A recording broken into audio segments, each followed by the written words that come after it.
சரியா தெரியல. என்னடி எங்க அந்த பக்கமா? ரோடெல்லாம் இல்ல, அது இலங்கையா இருக்கும்.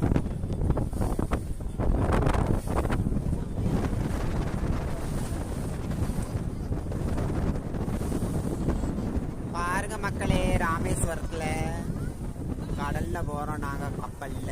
எத்தனை கப்பல் மிதங்குதுன்னு பாருங்க. அப்புறம் வந்து காத்து நல்லா ஜில்லு ஜில்லு ஜில்லு ஜில்லுன்னு அடிக்குது. காத்து நல்லா அடிக்குது. காத்து பாருங்க, கடல்ல பாருங்க. ஆடி மாசம் காத்துட்டியா? சாரல் சாரல்லாம் வந்து எங்க மேல சாரல் அடிக்குது.